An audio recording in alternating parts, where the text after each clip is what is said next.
अलिबाग ते रोहा मार्गावरील रस्त्याच्या कामाची संथ गती ही प्रवासी, शालेय विद्यार्थी, रुग्ण यांच्यासाठी फारच त्रासदायक ठरत होती.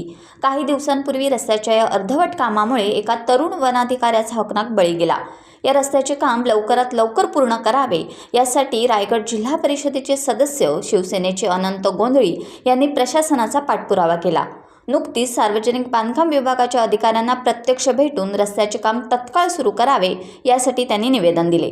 सद्य परिस्थितीत होणारा त्रास आणि पावसाळ्यात उद्भवणारी गंभीर परिस्थिती यांची जाणीव करून दिली. त्यामुळे बांधकाम विभागाच्या कार्यकारी अभियंता मनीषा धायतडक यांनी त्यांच्या निवेदनाची दखल घेऊन ठेकेदाराला रस्त्याचे काम सुरू करण्याची सूचना केली, अशी माहिती अनंत गोंधळी यांनी दिली आहे.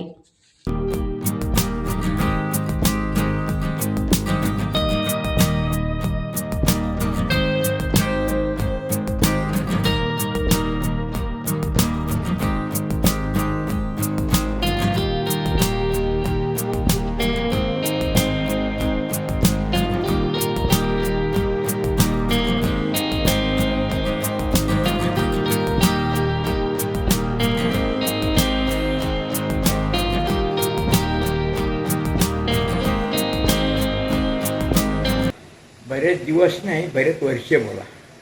तर गेली 3 वर्ष ह्या रोडचं काम सुरू आहे. पण एकदम ती म्हणतात त्याप्रमाणे संत गतीने काम चालू आहे. कारण हे काम करण्याचे लायकीचाच कॉन्ट्रॅक्टर नाही आहे खरं म्हणजे. कारण कॉन्ट्रॅक्टरनी काम करणारा कॉन्ट्रॅक्टर त्याच्याकडं सगळी मशीन मटेरियल पाहिजे असा कॉन्ट्रॅक्टर नाही आहे. कारण गेली 3 वर्षे तुम्ही माहिती पत्रकारांनी आवाज उठवला, त्या विभागाच्या जनतेने आवाज उठवलेला आहे. ती PWमध्ये आंदोलनं झालेली आहेत, मोर्चे आलेले आहेत, परंतु ते काम म्हणजे त्यांना बोलून उपयोग नाही.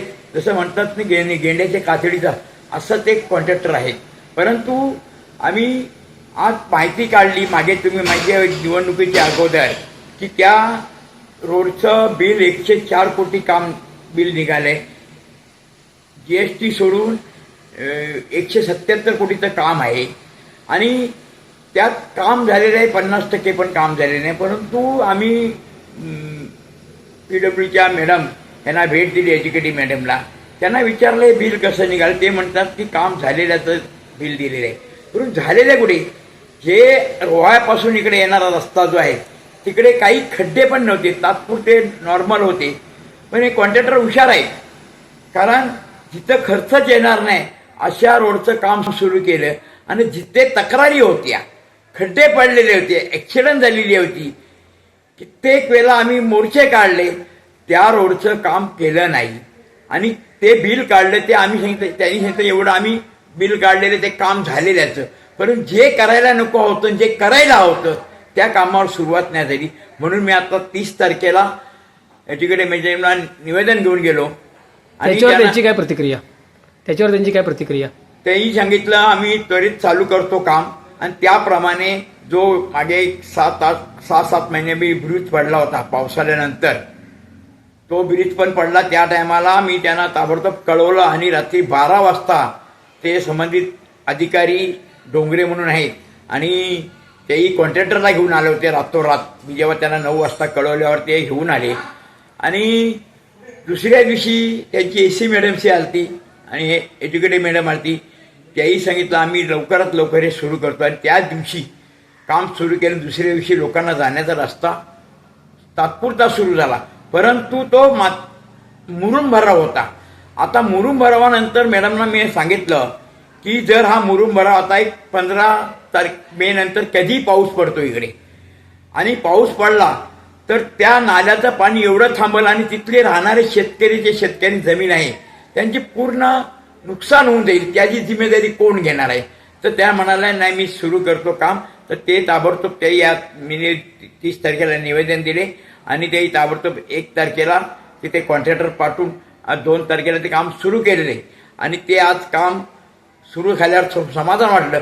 परंतु समाधान असं की ते काम फास्ट पाहिजे. कारण काम पाऊस पडला तर काम झाले नाही तर पुन्हा त्या विभागाला जाण्या येण्याच्या रस्त्याचा लोकांना प्रॉब्लेम होणार आहे. त्या अगोदर एक कॉन्ट्रॅक्टर 1 महिना अगोदर त्यांनी खोदाई केलेली कुंड्याची कुठे तिथे मोठा खड्डा खोदलेला आहे. परंतु काम संत गतीने चाललेलं आहे.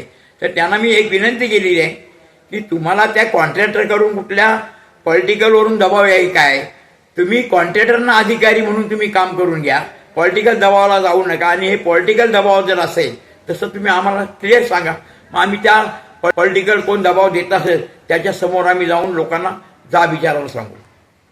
टाइम्स डिजिटलला लाईक करा, शेअर करा, सबस्क्राईब करा आणि बेल आयकॉन दाबायला विसरू नका. Times digital.